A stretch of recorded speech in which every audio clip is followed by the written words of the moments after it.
पैसा चाहिए, पैसा हर हाल में चाहिए पैसा। I want money at every cost. Good morning everyone, my name is Pawan Chhabra. I am astrologer and vastu consultant by profession. आज मैं आपको धन प्राप्ति का और माँ लक्ष्मी को प्रसन्न करने का एक अचूक उपाय बताने जा रहा हूँ। इस वक्त हर व्यक्ति पे बहुत सारी लाइबिलिटीज़ हैं। Liabilities just age home loan, car loan, बच्चों की स्कूल फीस, बैंक लोन, चाहे वो फैक्ट्री पर लिया गया हो, चाहे वो किसी शॉप पर लिया गया हो, इलेक्ट्रिसिटी बिल, बिजली का बिल, काम वाली बाई की पगार, कार ड्राइवर की salary and so many other things. Business में किसी को प्रॉमिस किया हुआ है कि हम उस डेट पे आपको पेमेंट देंगे, या किसी का प्रॉमिस है कि वो हमको उस डेट पर पेमेंट देगा, बट कोई भी अपनी बात पर पूरा नहीं उतर पा रहा। There are so many things. Reason behind, इस समय लिक्विडिटी की अवेलेबिलिटी बहुत कम है।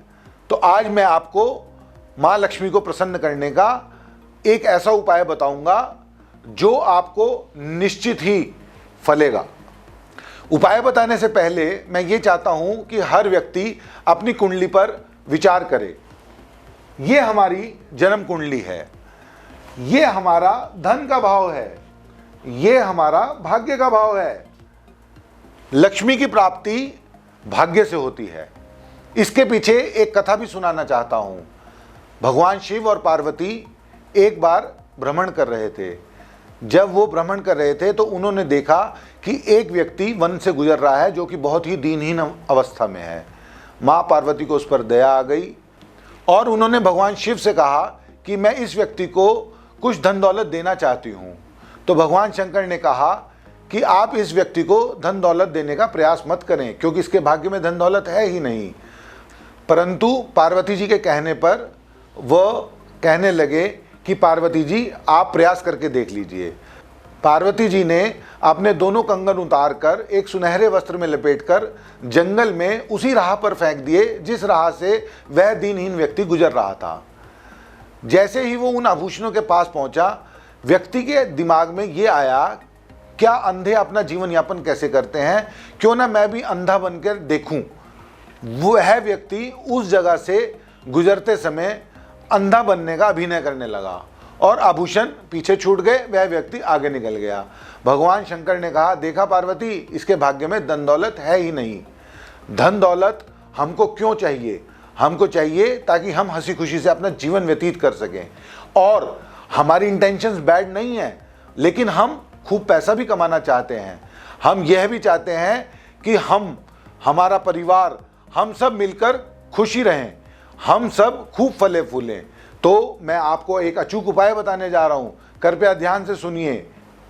इंटेंशंस बैड नहीं है, हम अपना लेन देन साफ रखना चाहते हैं और ये भी चाहते हैं कि हमारा परिवार खूब फले फूले। इसके लिए मैं आपको एक ऐसा उपाय बताना जा रहा हूं, कृपया ध्यान से सुनिए। हमें एक बेल का पेड़ चुनना है। बेल का पेड़ आपको अपने घर के आसपास 100% मिल जाएगा। बेल को वुड एप्पल ट्री भी बोलते हैं। बेल के पेड़ के पास जाकर प्रातःकालीन सूर्य उदय के समय आप चेक कर लीजिए कि सूर्य उदय कब होता है। किसी से पूछ लीजिए, गूगल पर सर्च कर लीजिए सूर्य उदय कब होता है। जब हम सूर्य उदय के समय बेल के पेड़ के पास जाएंगे, वहाँ पर हम आराम से बैठकर चौकड़ी मारकर एक देसी घी का दीपक जलाएंगे। देसी घी का दीपक जब जलाएंगे तो हम माँ लक्ष्मी से और माँ भगवती से हाथ जोड़कर प्रार्थना करेंगे और हम माँ भगवती और माँ लक्ष्मी से हाथ जोड़कर अपने मन की सारी बात कहेंगे। आप याद रखिए, किसी लैंग्वेज के चक्कर में नहीं पड़ना।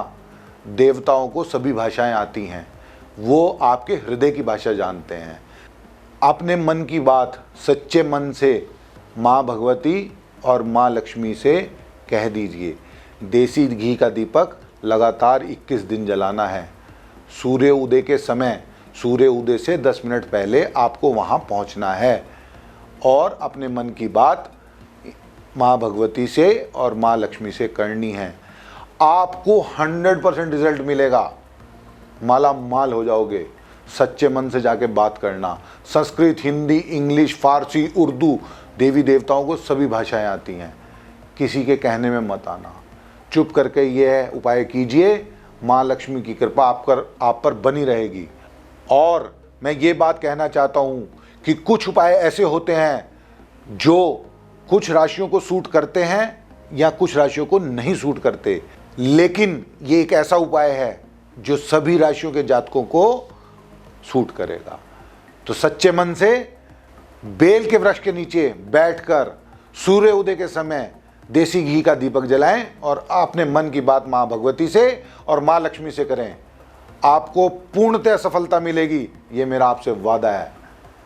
और आज का वास्तु विचार, हमें कभी भी दक्षिण की दीवार पर घड़ी नहीं लगानी चाहिए, हमें कभी भी साउथ की दीवार पर वॉल क्लॉक नहीं लगानी चाहिए।